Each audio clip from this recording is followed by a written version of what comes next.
Welcome into SBR Madness, March 31st, last day of March Madness. He's Maxwell Smart. I am Drew Martin. We're breaking down today's games. We got two of them, two Elite Eight games. Tickets to the Final Four will be punched today.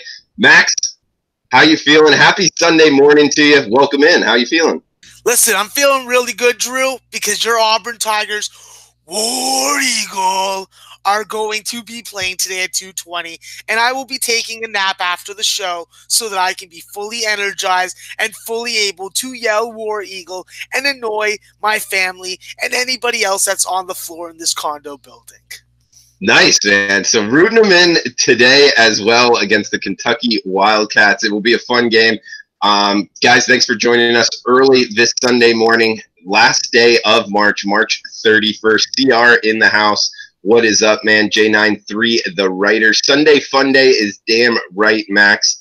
Monday or Sunday morning, welcome in, buddy. Corey, Max, you're all in the chat box as well. We got a bunch of guys in here. Guys, if you're liking the content today, please give us a thumbs up sign. We're breaking down the games today. Little recap of yesterday's games. Texas Tech wins 75-69 over the 1 seed Gonzaga to punch their ticket into the Final Four. And in the other game, we had the 3 seed Purdue Boilermakers 75, Virginia 80. Purdue was up early, but Virginia comes back, wins 80-75 to punch their ticket as well. Max, any quick thoughts on yesterday's games?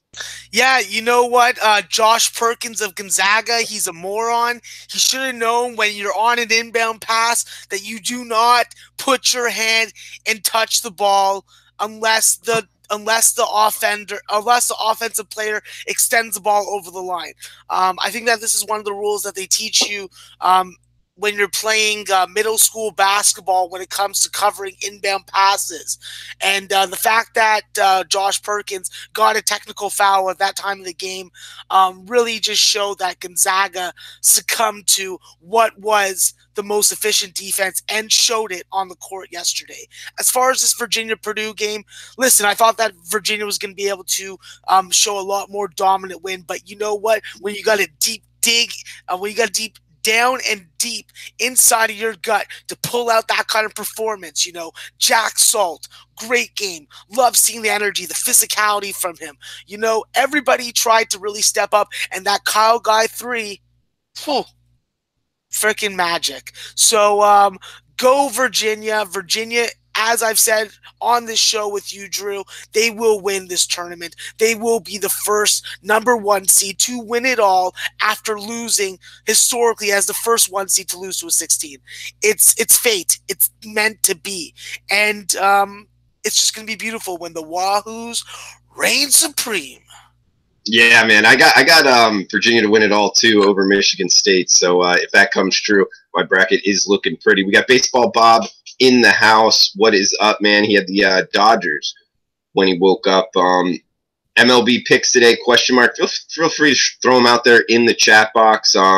Any picks that you're on today, the Elite Eight games or MLB games, heck, any game that you want to throw out there, and feel free to market it as you want. Sausage selection, barbecue scandal, play of the day. That is all welcome. Put out a tweet here, get some more people in. But as everybody's coming in, welcome, bienvenidos, buenos dias, good morning out there.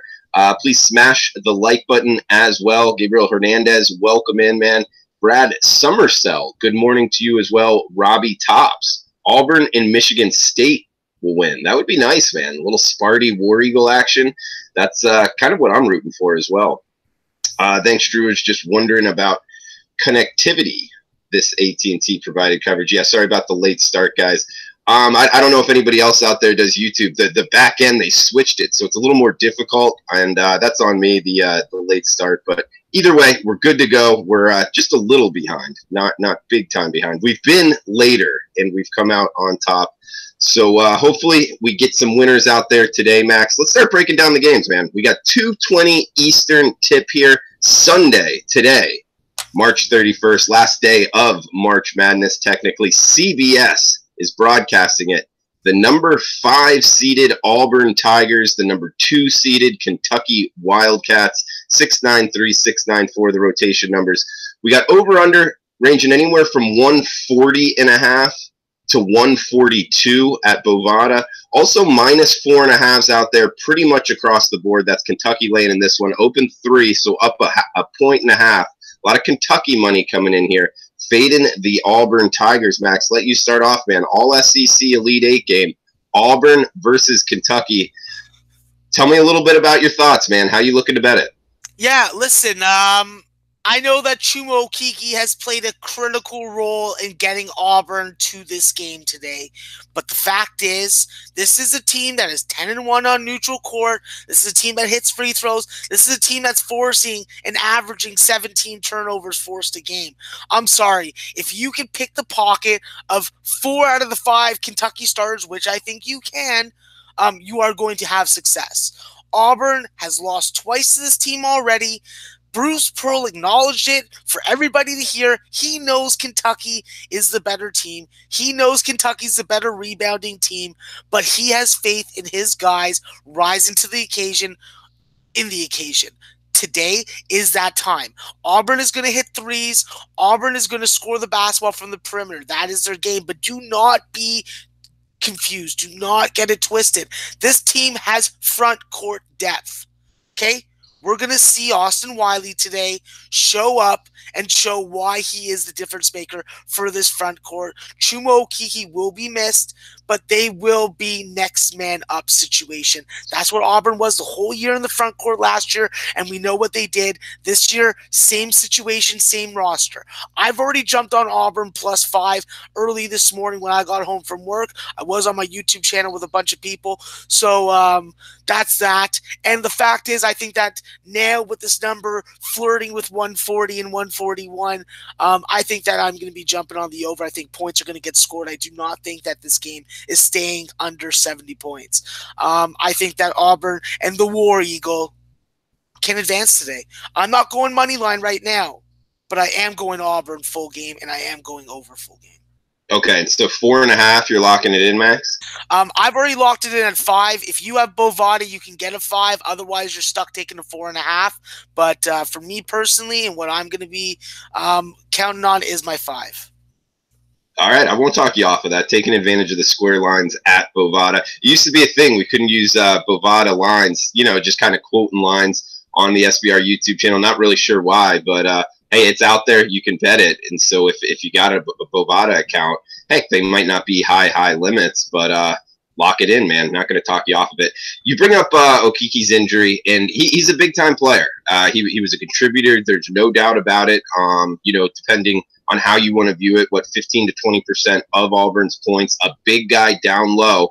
Auburn's bigs aren't necessarily weak. It seemed to be kind of a mainstream sentiment to say, like, Okeke's out. Oh, he's such a main component. He is a big component. However, you got to keep in mind, Austin Wiley is getting healthier every day. And, depending on how you want to rate these guys, Austin Wiley was a highly rated guy coming into Auburn. He's a very talented guy. Him at full health, I think that he can fill that void very nicely. He's a very talented guy down low. I think the main key components of this Auburn team are actually at the guard position, though. Jared Harper, Bryce Brown. I mean, Harper, the way that he can move, the way that he can penetrate it and dish it and score is kind of next level for this Auburn team. You got to remember, this team has not lost in the month of March. 11 straight wins. They did lose to Kentucky twice. You did bring that up. That's actually their last loss is against Kentucky, February 23rd. They got blown out in Lexington. The first time they played them, it was in mid-January in Auburn, and it was an 82-80 game right down to the stretch. So these two teams have been competitive in Auburn. Kentucky blew them out in Lexington. Now we're playing on a neutral court here. Depending on how you want to look at it, I look at it as Auburn's going to be able to play it like they have against their other 3 opponents in the tournament. I mean, New Mexico State went up and down the court with them as well, and Auburn still came out on top. They almost gave it away at the end. Against Kansas, Auburn was the more dominant team in that game, and then coming back against UNC, up and down the court again. I can see that going again. Kentucky's going to try to slow them down, but it's very difficult to slow this Auburn team down, especially if they're hitting their threes. They have had cold streaks, Max, of not hitting their threes and still come out on top in this tournament. Overall, they've hit their threes very nice. But if you've noticed, they've gone 10-minute streaks without hitting their threes and still coming out on top against good teams. I think they do it again here. I think the value's on Auburn. I mean, granted, I'm worried about being a fanboy here, so I haven't bet the game yet. But I'll throw it back to you for like kind of conclusion here on this game. If Kentucky wins this game, how do you think it's done? Do you think Calipari really slows the game down and, hands in the face, 3-point defense, and it comes back to kind of haunt Auburn here as Kentucky pulls away just defensively, mostly at the 3-point line? Yeah, I think that's where it's going to go, in my opinion. I think that's where John Cal has the biggest advantage, is that's rebounding.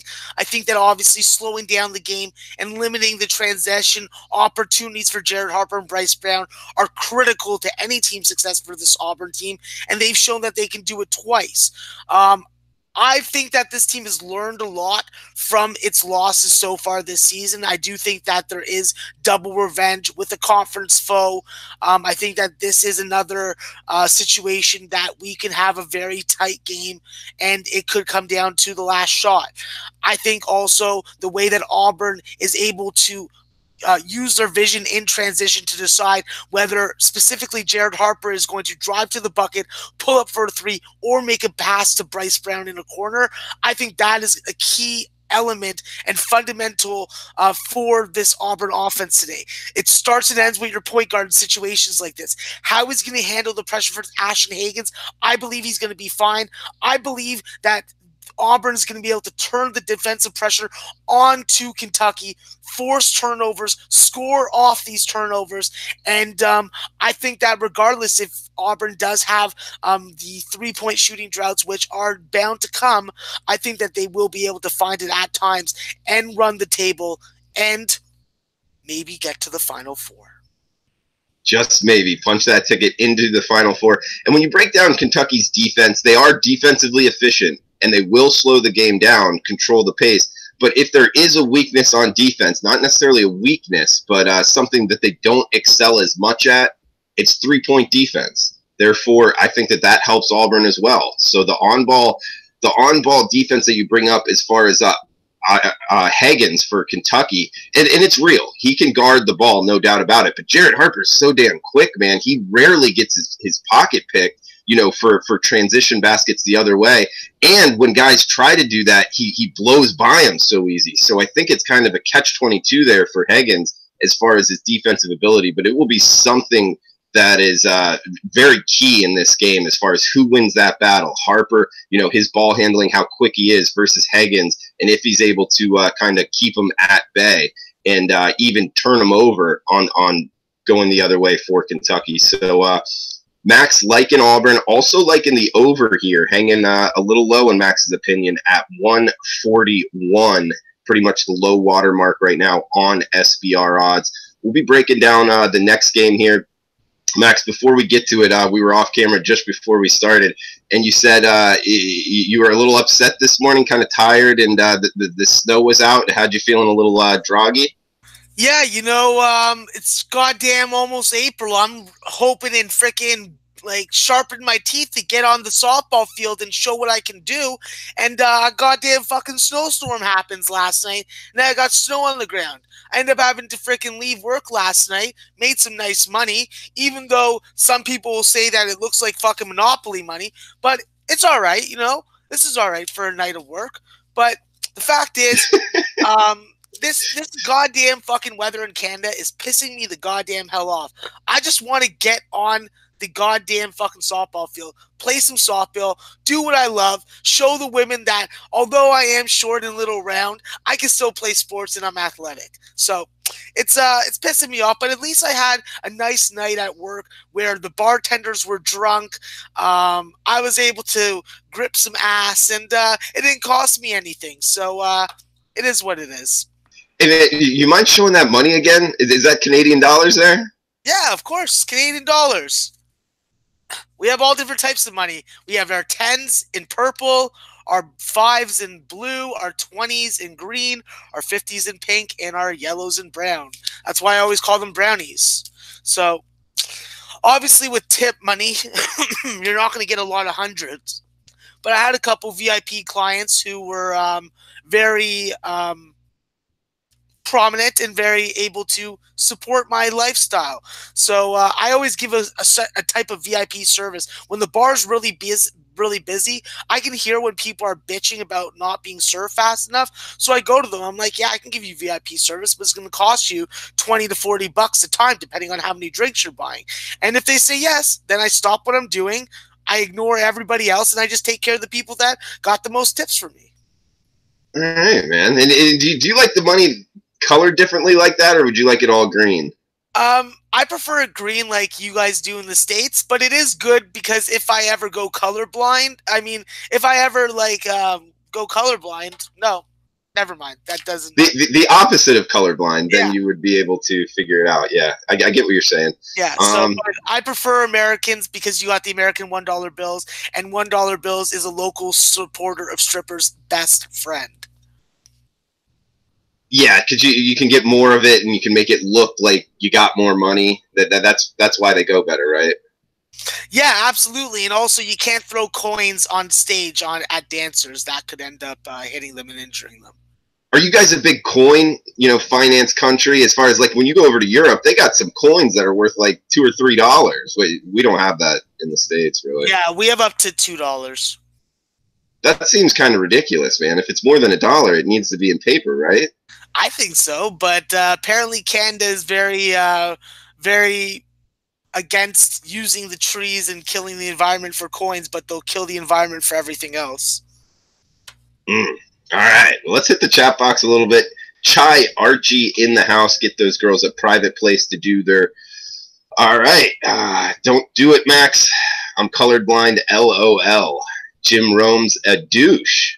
I didn't know you work at a strip club. It's not a strip club, though, right? It's a dance club. Yeah, the place I was working last night was a dance club. I work at 3 different strip clubs, and I work at 2 different dance clubs, and I decide when I want to go to work at each one, depending on who's going to be busiest and what event they're running. I'm like a guy that I can just get on in, and I'm very good at what I do, so people allow me my own space, and they understand that my college basketball capping comes before anything else. It's almost like a stripper, right? That's how strippers work. They get kind of like recruited to a place and work there and then maybe go to another place. Yeah, you got to mix it around because who the hell is going to give you 40 hours a week? You got to get your hours where you can and just try and work the best nights. Like you're not going to catch me working a Tuesday night at a strip club, but you may catch me working a Tuesday night at my own freaking show, at my own at a dance club. So whatever. We'll hit the chat box a little bit. MVP Sports, our boy, is in the house. What is up, man? El Duque. And the environment is fine. William Catcher, welcome in, man. Chai Archie. Zuzu needs some MLB picks. Jim Rohn's a douche. I didn't know you work at a strip club. It's a dance club or a strip club sometimes. We got Max, what's your softball picks? Any girls' softball picks today? No, it's too early for that. I had to obviously sleep for a couple hours.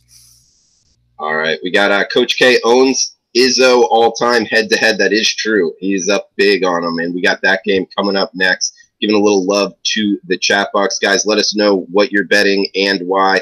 Once you think the weather is going to be nice here, it snows. LOL. Where you at, Matt? Don't lose money because you want a team to lose like Duke and Kentucky. That's a good point, man. Can't be betting with your heart, bet with your head. That is for sure. Good point there. Raku, Auburn might not even cover the 5. They very well might not. MVP all over the chat. What is up, man? Let us know what you're betting too, MVP. Gio, what's up? Gabriel Hernandez. I have to quote Kelly in Vegas. Bet numbers, not names. I believe it's bet numbers, not teams.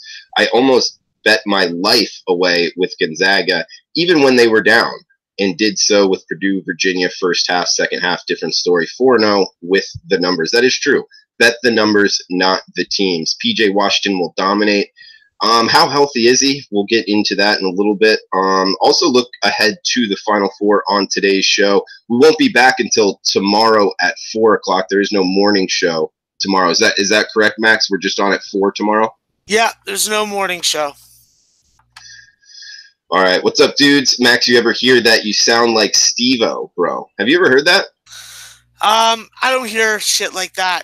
If you want to freaking think about me that deeply, whether I'm sounding like someone else or looking like someone else, then you're the type of guy that I just don't really have time for.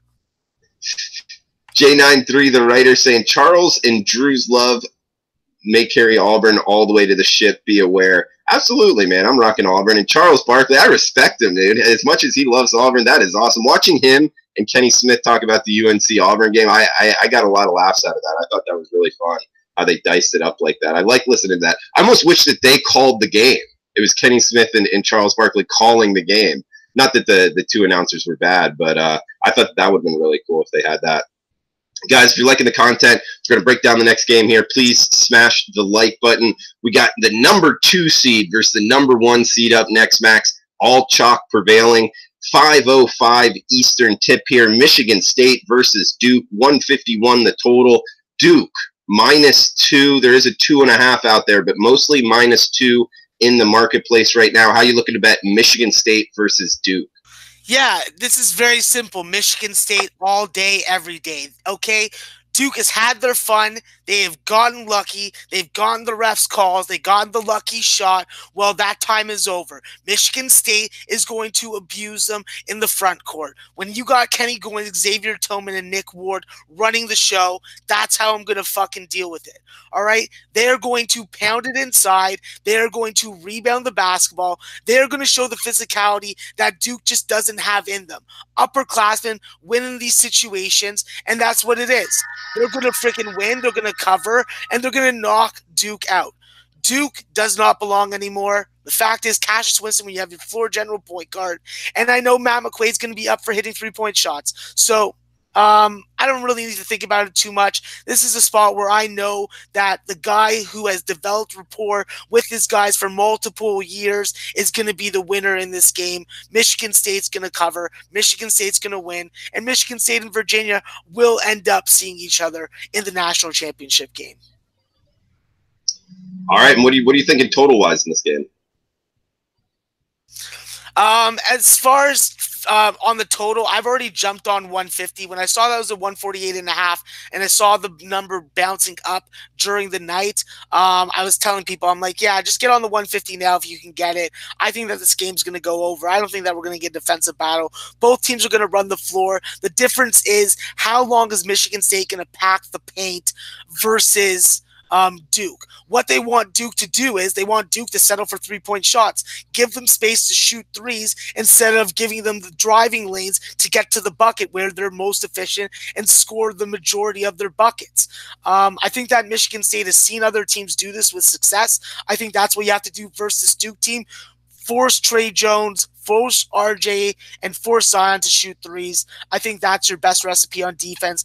And run the floor when you're on offense. This is a team that is not flashy, but they played together long enough. They know each other well enough. I think that their chemistry is going to be better in this pressure situation, and I think Michigan State's going to win.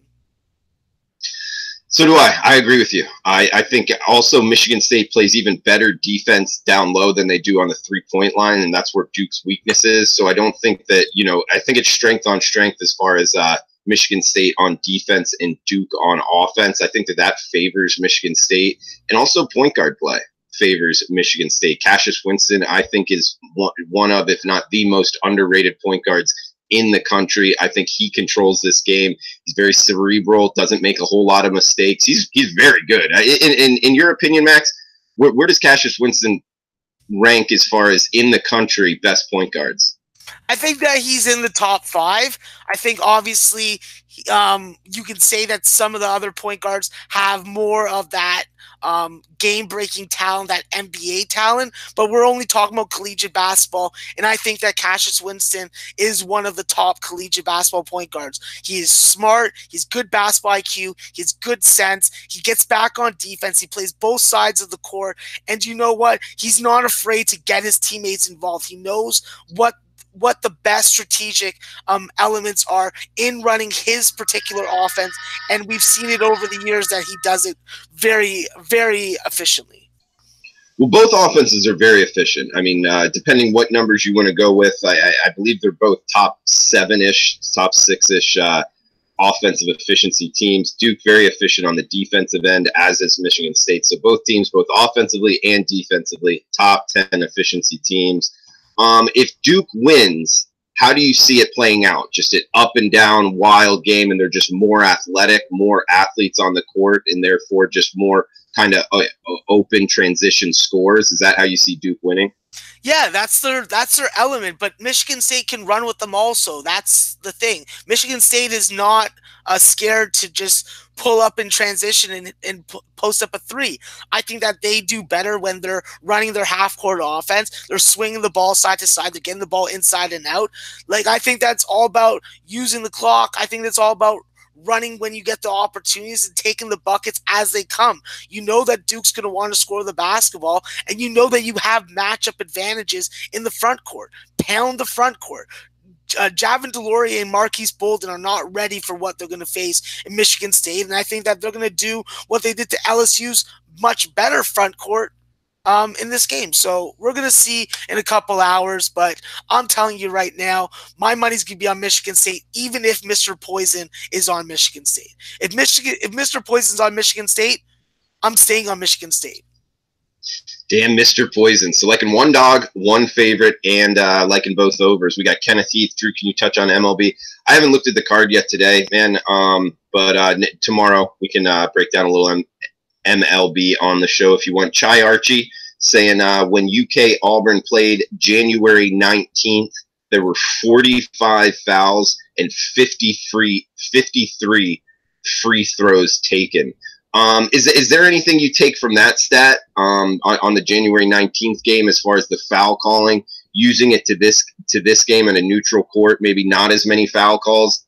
The clock doesn't stop, therefore maybe it hurts the over in the Auburn-Kentucky game?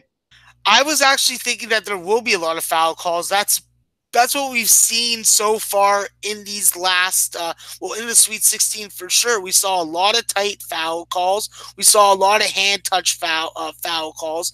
I think that there will be free throws. I think that the way that both offenses operate and the physicality specifically in Kentucky and the fluidity of Auburn is definitely going to freaking have foul calls, and I think that we're going to get some 3-point foul calls. We're going to get some and ones. We're going to get a lot of fouls. I just think that that's going to be the case. You just have two contrasting offenses going up against each other, and let's be frank, their strengths of defenses aren't strengths that can stop the offenses. Auburn is going to have trouble on the interior, while Kentucky's going to have trouble on the perimeter from a capping perspective. There's a couple of interesting stats here, Max, because we're talking about free throws now, and I just want to lump all four teams here on today's Elite Eight games into the same categories as far as when you look at who's good at shooting free throws. All the teams are Michigan State, Auburn, Kentucky. Duke isn't. When you look at who's good at threes, Kentucky, Auburn, Michigan State, Duke isn't. And a lot of people would power rate Duke as the top team. But in these two critical stat categories, especially free throws, when you start to talk about competitively lined games in the Elite Eight coming down to the end, man, free throws, we've gone over this so many times, are so important.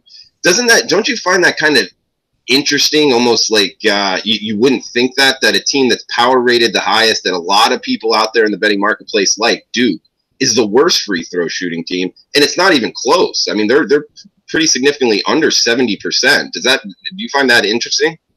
Yeah, I find it interesting because that just shows you the public perception of this Duke team and how people look and value this team compared to other programs. And listen, it could end up being correct. We're going to find out in a couple hours, and it could be wrong. I think it's going to be wrong, and I think that Duke's going home.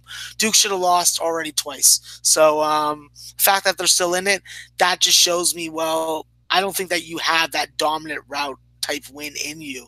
And especially against this team with this style and this quality of basketball, this isn't a Pac-12 team. This is a team that played in the Big Ten. It's an absolute gauntlet. We saw by how many teams gone to that tournament, even though I was disregarding a bunch of them. I make mistakes also. I am not an expert at this. I am an expert at supporting local strippers.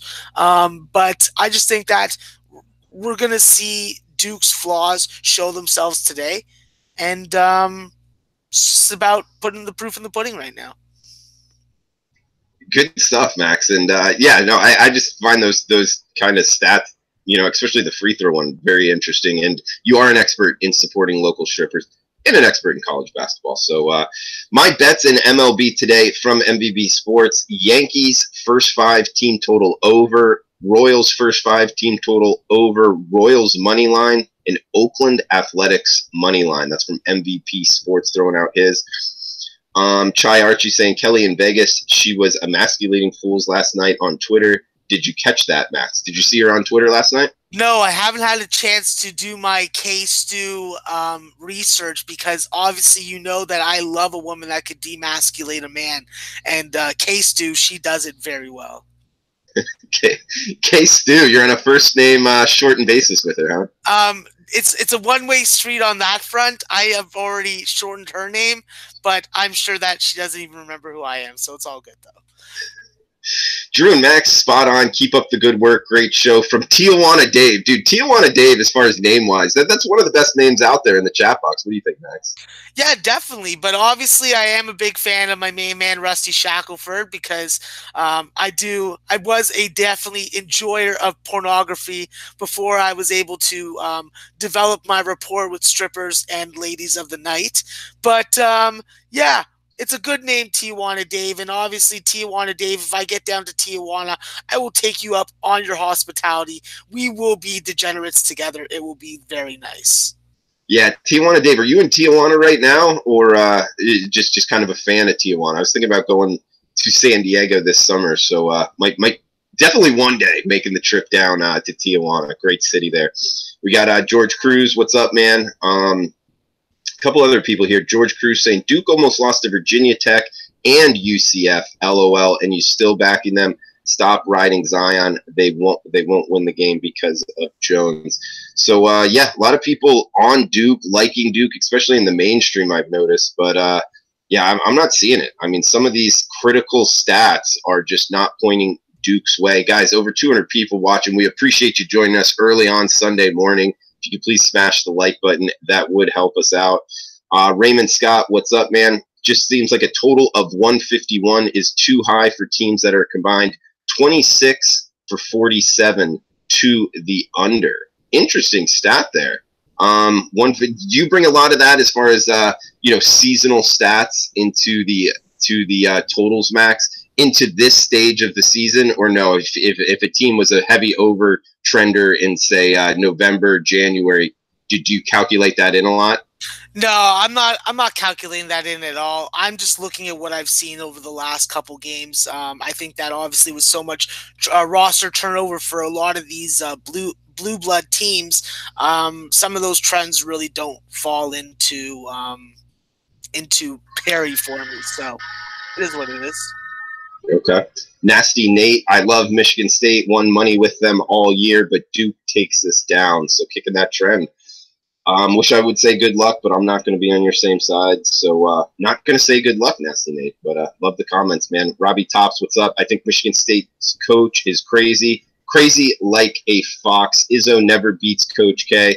That is true. So how much do you factor that in, Max, as far as Izzo? What is he, like 1-10, 1-9, something yeah, he's a lot. 1-11. 1-11. So obviously not factoring that in much. No, it's something to definitely notice, but I have to just try and cap it on the players, the guys who are going to be on the court and actually making shots. So, yeah, it's definitely something that I definitely took into consideration, but in the end, the guy with the ball in the hand the most, and that's going to be Cassius Winston, is the guy that's going to get me this win today. All right, Max. Well, we got best bets. Anything else you want to throw out before we get to best bets as far as what's on your mind? Everything to do with college basketball betting? Yeah, no, I'm actually, to be quite frank with you, more excited for Tuesday. I'm very excited for this Hampton-Marshall game and this Green Bay-Texas Southern game. I think you're getting some quality mid-major basketball at the end of the season, and I will be waiting patiently to watch and wager on those games. Definitely be watching for the totals right now. The line is going up a little bit in the Hampton-Marshall game, and both Texas Southern and the Hampton game are lined in the 170s. So these could be tight games. These could be a little bit too big of spreads. There could be some underdog value here with both teams. So definitely take a look into that. I'll be looking hard into it. And as soon as I make a bet on it, I will definitely post it on Twitter so we can beat the line movement, because we do have over 48 hours till these games are played. Okay, and both sides and totals are out on those, right? Yes, sir. And he's at Maxwell Smart 420 on Twitter if you want to follow him for those picks. I'm at Drew Martin Bets on Twitter as well. Max, we got a couple things on Tijuana Dave. Raymond Scott saying Max would certainly enjoy the Zona Nostra district of Tijuana. Have you ever heard of it? Oh, I haven't. Guessing it's a bar district of some sort. Maybe certain types of clubs in that district, I'm guessing. Well, I would love to go there, that's for sure. He's saying take Drew to Adelita's Bar, Hong Kong, and Chicago Club. You know either of those? No, I've never been to that particular country, so I'm not educated on the beauties of their strip club and pleasure houses. All right, Tijuana Dave is in Tijuana, so Tijuana Dave, nice, man.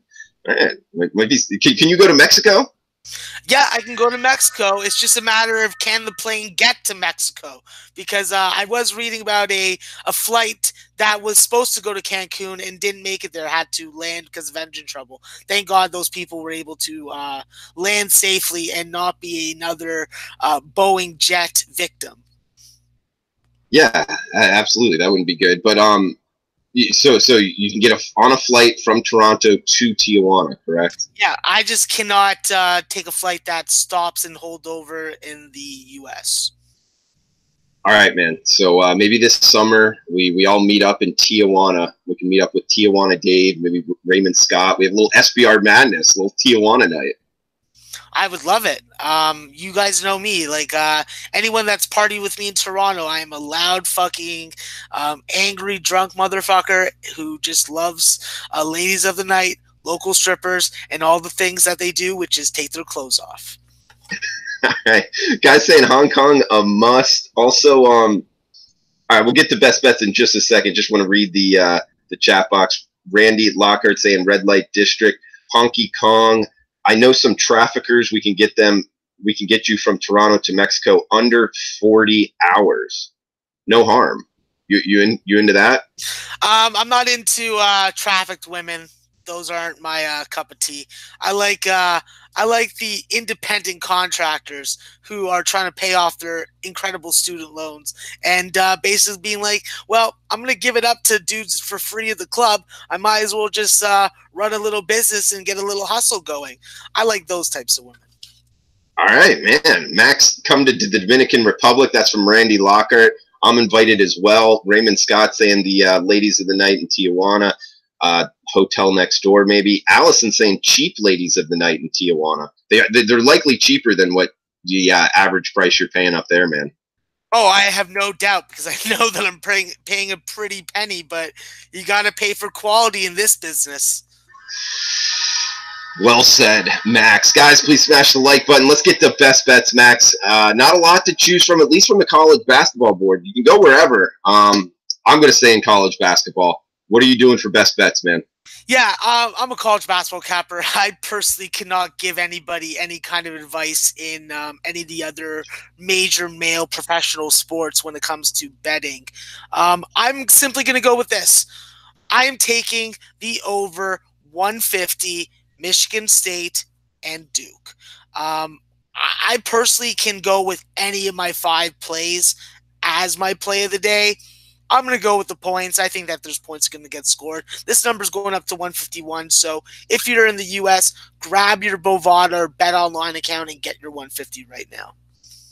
And I'm staying in the same game. I'm going Michigan State +2. There is a 2.5 at Bovada, pretty much market wide at 2. So I will go on Michigan State +2. Max on the over of 150 in the Michigan State Duke game. I'm on Michigan State +2, taking advantage of Duke's free throw shooting in this price range could come to it. Their 3-point shooting, and I think there's an advantage for the point guard position in Michigan State. And I just believe that they're the more sound team at this thing. I think Duke's lucky to be here. Like you touched on, UCF could have got them. Virginia Tech could have got them. I think their run ends here against the Michigan State Spartans. Max, anything to throw out before we shut this down? Yeah, just one tidbit of freaking thing that I do with my capping is if you can get additional spread parlays instead of teasers, please do those. Those are plus money. They always work out to being in the +2 to +300 range. And I think that you're just getting a lot better value for the same odds and numbers that you're getting on these teasers. So if you have a book that does it, please use those instead of teasers for basketball.